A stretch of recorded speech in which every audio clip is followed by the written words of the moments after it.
नमस्कार, the news post देख रहे हैं आप और मैं हूं आपके साथ आदित्य।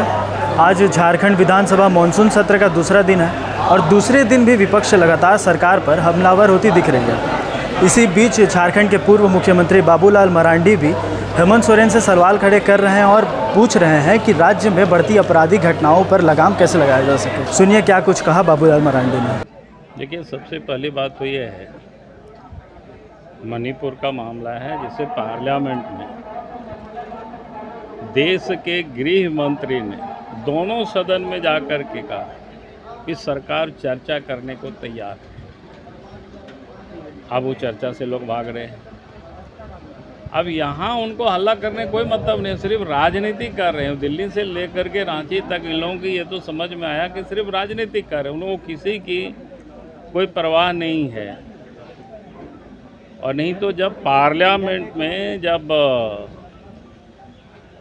अमित शाह जी ने, देश के गृह मंत्री ने, चर्चा के लिए तैयार है, सरकार भाग नहीं रही है, तो फिर वहाँ चर्चा करने के लिए इन लोगों को भाग लेना चाहिए। जो यहाँ कांग्रेस के लोग यहाँ जो फड़फड़ा रहे हैं, बताना चाहिए उनके अपने नेताओं को कि भाई वहाँ चर्चा में भाग ले लो, वहाँ बैठे सदन पर। और झारखंड में चर्चा होनी तो झारखंड की लॉ एंड ऑर्डर पर चर्चा होनी चाहिए। यहाँ पर बिगड़ती हुई जो कानून व्यवस्था है उस पर चर्चा होनी चाहिए। आए दिन झारखंड में आप देख रहे होंगे, राज्य की राजधानी में कितनी लोगों की कैसे हत्याएं हुई है, किसी से छुपा हुआ नहीं है, सारे आम हो रही है हत्याएं। जेल से बैठ करके अपराधी यहाँ से लोगों का एक्सटॉर्शन कर रहे हैं, पैसा वसूली कर रहे हैं, नहीं तो गोली से मारने की वो धमकी दे रहे हैं। और पैसे नहीं देते हैं तो लोग गोली भी मार देते हैं। और वो सारे अपराधी जेल में मौज कर रहे हैं। और हमें तो यहाँ तक जानकारी है कि पुलिस अफसर भी कुछ भ्रष्ट अफसर है जो जेल में अपराधियों से मोबाइल से लोग बात करते हैं, आपने नाश्ता किया कि नहीं, क्योंकि अपराधियों से लोग पैसे वसूलते हैं और ऊपर तक लोग पहुंचाते हैं। तभी तो इतना यहाँ हो रही है। तो चर्चा तो उनको करनी चाहिए यहाँ के अपराध के बारे में, यहाँ के कानून व्यवस्था के बारे में।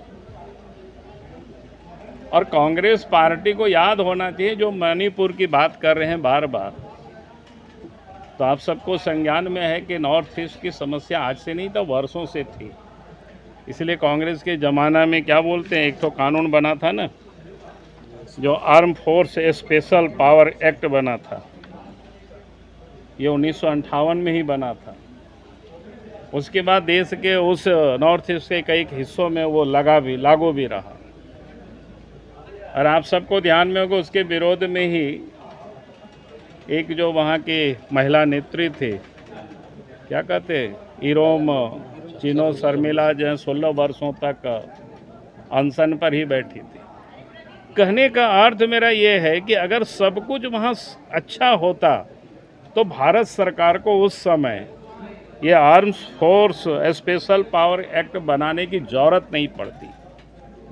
निश्चित रूप से वहाँ जो घटना घटी है वो बड़ा शर्मनाक है, कोई भी सभ्य समाज उसको स्वीकार नहीं कर सकता है।